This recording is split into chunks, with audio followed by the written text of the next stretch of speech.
job losses. While the president downplays and denies any real threat from the pandemic, families are paying for his failure to act with their lives and livelihoods.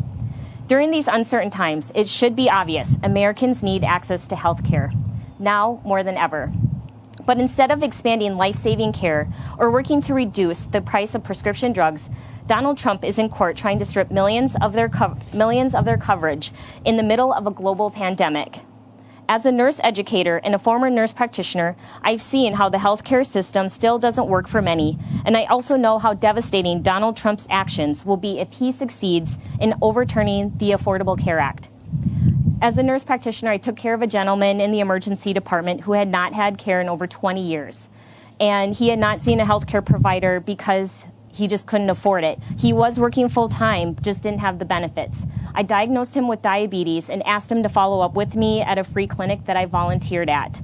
When he came to my free clinic, I gave him insulin, which is a life-saving medication for diabetes. I also diagnosed him with high blood pressure and started him on medications for that. We were able to have him sign up for the ACA or Affordable Care Act. Within a week, he was able to see a primary care provider within his needs. And, that just shows me that we're not doing enough. It doesn't have to be this way. Vice President Biden has a plan to give Americans more choice, reduce healthcare costs, and make our healthcare system less complex to navigate. He also believes that this is not the time to just build back to the way things were before, with the old economy's structural weaknesses and inequalities in place. This is the moment to build an economy where every American enjoys a fair return for their work and an equal chance to get ahead. And now I'll turn it over to former Justice on the Wisconsin Supreme Court, Janine Geske. Thank you.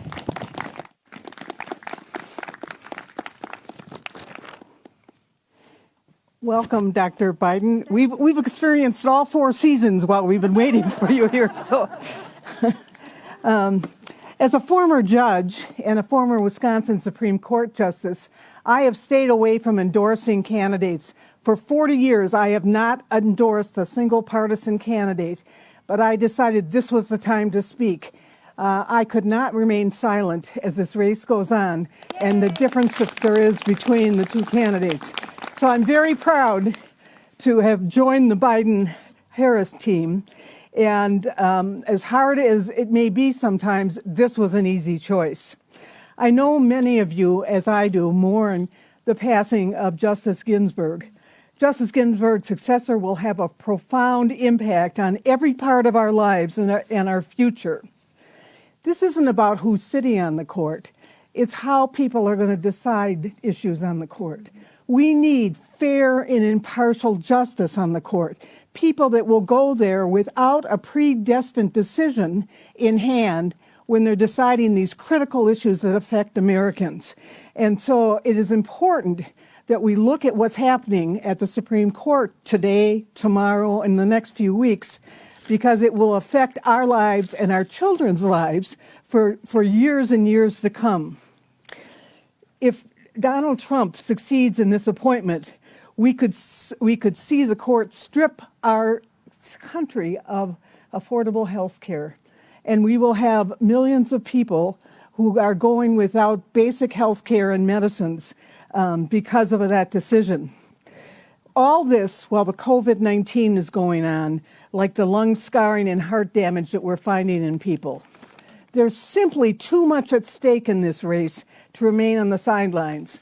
I'm standing here, Dr. Biden, for my children, but my granddaughter, who's 16, wave, Patricia, and who absolutely is thrilled about being here today because she too knows that this race is important. And I will not be along for the next 10 decades, but she will. And it is important that we have leadership that is wise, that is caring, that is empathetic, that displays leadership to our children.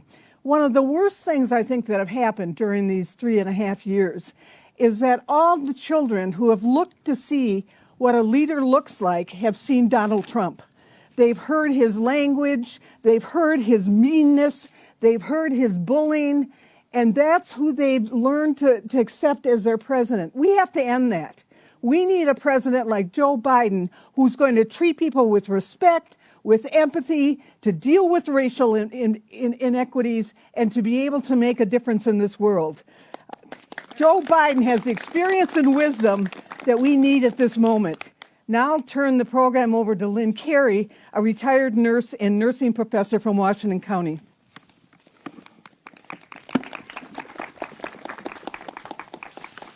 Thank you, Justice. It is really wonderful to be here today with all of you and with, of course, Dr. Biden. Thank you. My family, Jill. My family understands the economic consequences of health insurance. In 2004, I was diagnosed with a rare lung disease. I saw my doctor because I was short of breath. I thought I would leave his office with a prescription for an inhaler. Instead, I left with a prescription for oxygen 24/7 and a diagnosis that changed my life. I was on oxygen every day, all day. I was on very expensive medications. I needed to be monitored by my pulmonologist every 3 months. And I needed expensive procedures like heart catheterizations. I had to stop working. And when you stop working, we all know what happens, right? What do you lose? Your health insurance. I lost my health insurance. I was able to go on my husband's plan, and then he lost his job. So we lost our insurance again. I know what it feels like to be sitting across the table when someone tells you that you do not qualify for insurance because you have a pre-existing condition. We cannot go back. Fortunately, he did find a job shortly after, and I was able to get on his plan. They could not deny me because of the ACA. Actually, Dr. Biden, Jill, I first met you 8 years ago during the Obama-Biden re-election campaign. I was on oxygen. And I have a picture, and for some reason, you look the same, but I don't look that same. But I remember your kindness and concern as we talked. Well, as you can see, I don't need oxygen to talk with you today. On May 13th, 2015, I was fortunate enough to have a double lung transplant. Wow. Thanks to a young woman, a 37-year-old young woman who chose to be an organ donor. So transplants and ICU stays and rehab are expensive. We did not go bankrupt. We did not have to worry about losing everything we had worked so hard for because of the ACA. Yeah. And now COVID threatens all Americans, and particularly those who have chronic health problems or are immunosuppressed, like I am. So you see, I understand that this is a critical time. I understand that much is at stake in this election. For me, for my family, health care is at the top of my list. Joe Biden has laid a detailed set of plans. I was just on the website yesterday looking at the health plan once again. And no matter who you are, Joe would make COVID testing, treatment, and vaccines available to all of us free. Joe will give a, yes, that's huge. Americans will have a new choice, offering a new public option like Medicare, the fastest path to universal coverage. We all have the opportunity to elect a candidate in Joe Biden with the experience to help us recover and the empathy to help our country heal. So with that, I would like to introduce someone who I think speaks so well and gives me hope every day. Our second lady, former second lady, soon to be our first lady, Dr. Jill Biden. Thank you.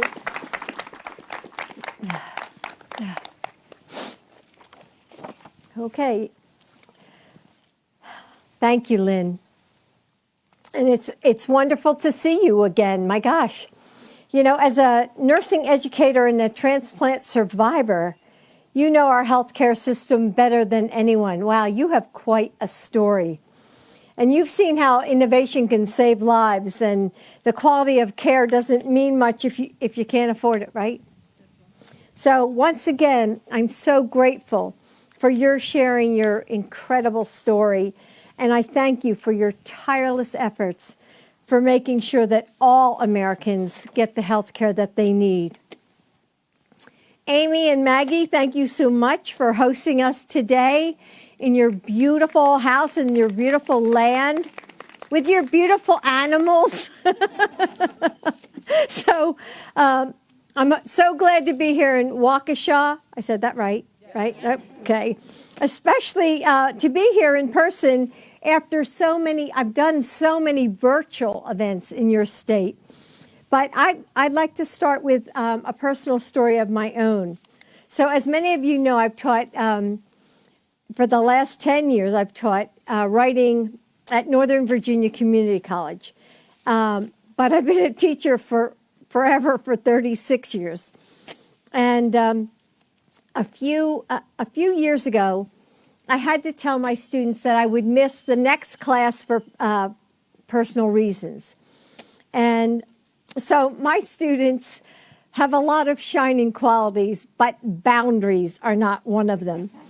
So they immediately began shouting to me, Dr. B, where are you going?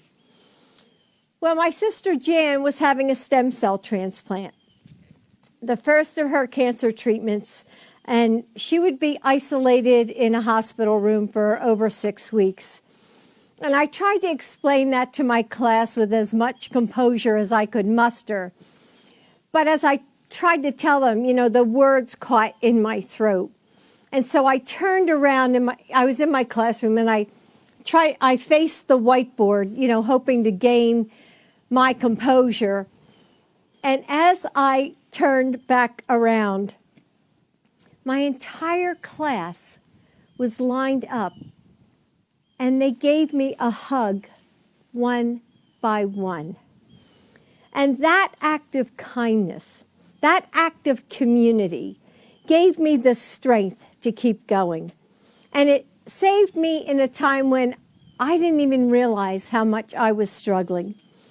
And in a way, that act of community saved my sister Jan, too. You know, she has built her career as a waitress.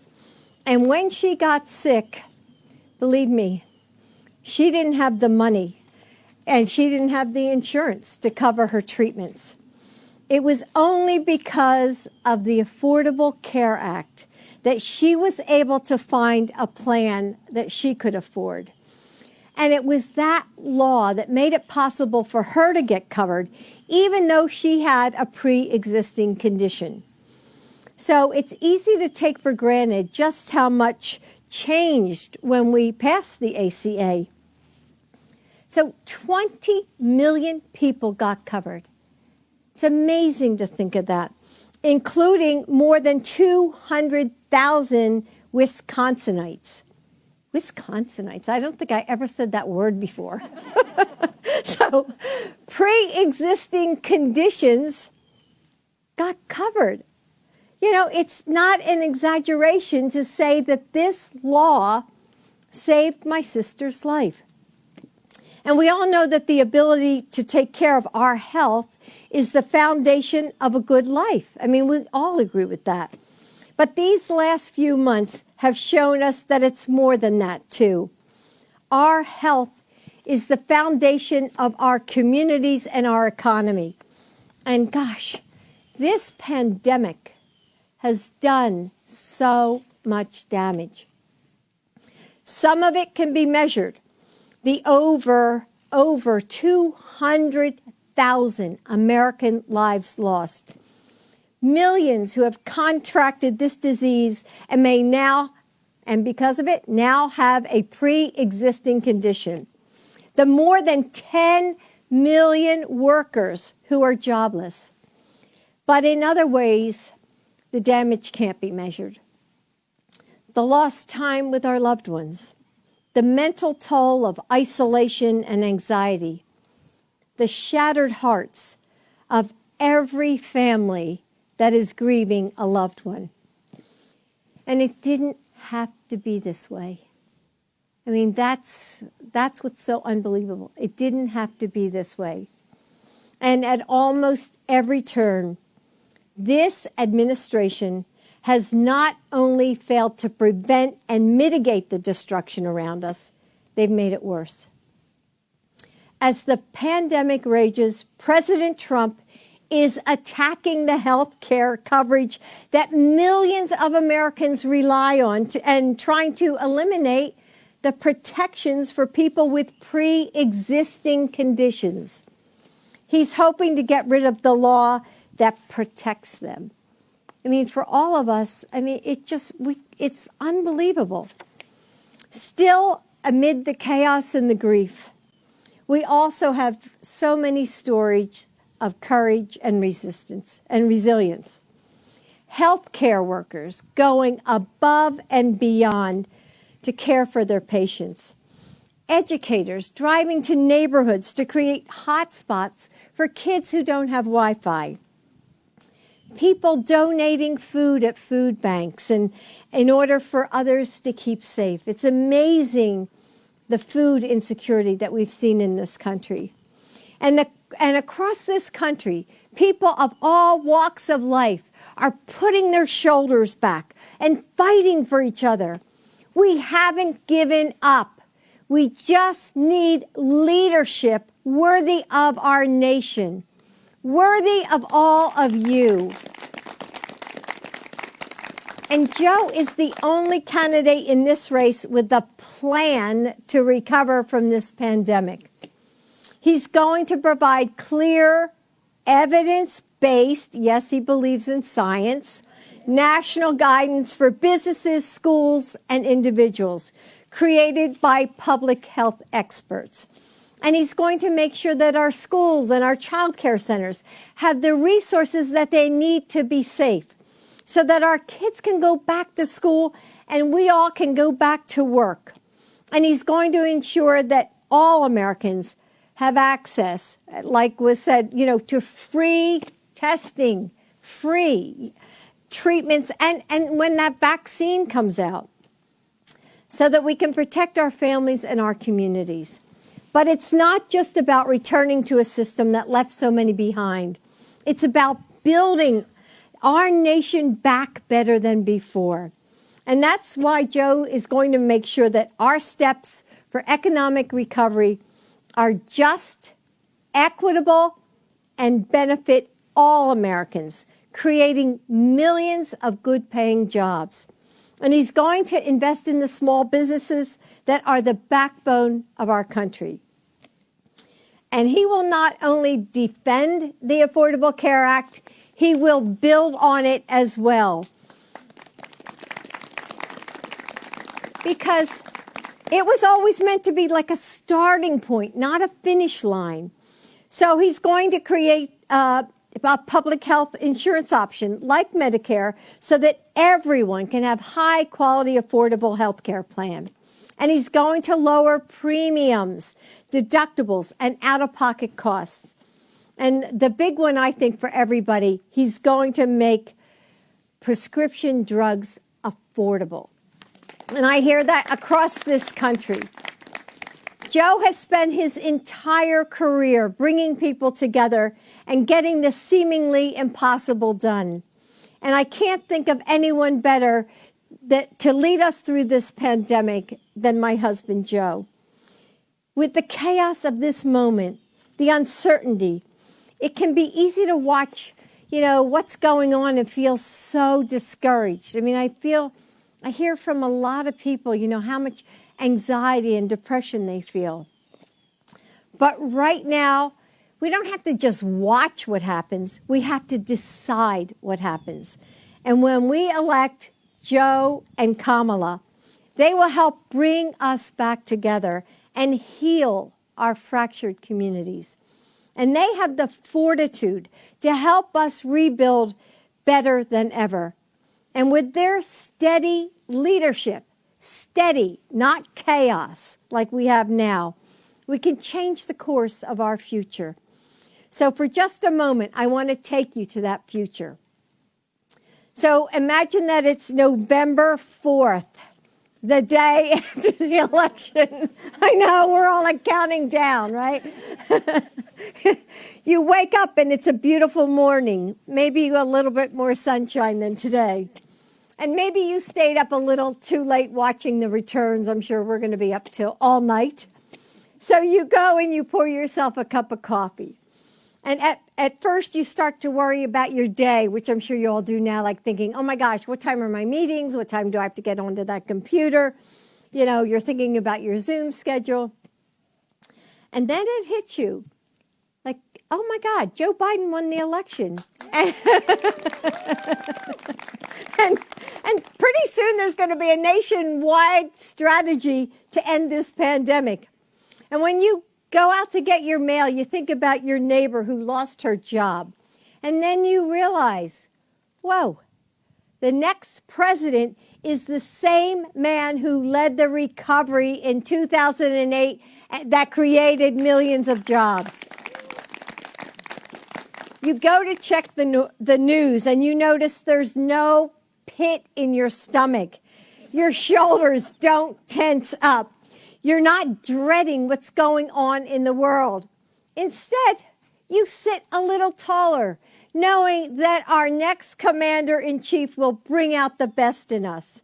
A president and a vice president-elect that your kids, your granddaughter, can look up to. Leadership that makes you proud. Joe Biden and Kamala Harris. And for the first time in so long, you take a deep breath and you feel hope. That's the November 4th that I want. And I know it's the November 4th you all want, or you wouldn't be sitting here today. In this moment, we have the power to decide what comes next. So I know you're here because you're already engaged, and or you wouldn't be sitting in this freezing cold. And I know you're busy and you're probably stretched too thin. But I'm asking you to just do a little bit more for the next 36 days, because this election is just too important to sit out on the sidelines. All of us have to do every single thing we can until the election. This is it. There are no do-overs. This is our last shot to wake up November 4th and feel that hope. So join us. Go to iwillvote.com to make sure you're registered. So I don't know if you've all done that. And so to make sure you're registered, help your friends and family do that too. Make sure they're registered. We have just, then if you want to get involved with our campaign, you this is so funny. You text cheese to 30330. It's very fitting. So we have just 36 more days. 36 more days to make sure that our voices are heard, to make calls and talk to our neighbors, to fight for this country like we've never fought before. Let's wake up November 4th knowing that we did everything we can to feel that hope again. This is our moment. This is our election. This is our nation. And we will get to choose our future together. So thank you all for being here. Thank you for, in this chilly weather. Thank you for your commitment and your support. Thank you. Thank you, everybody. Oh, thanks. Thanks. Oh, okay.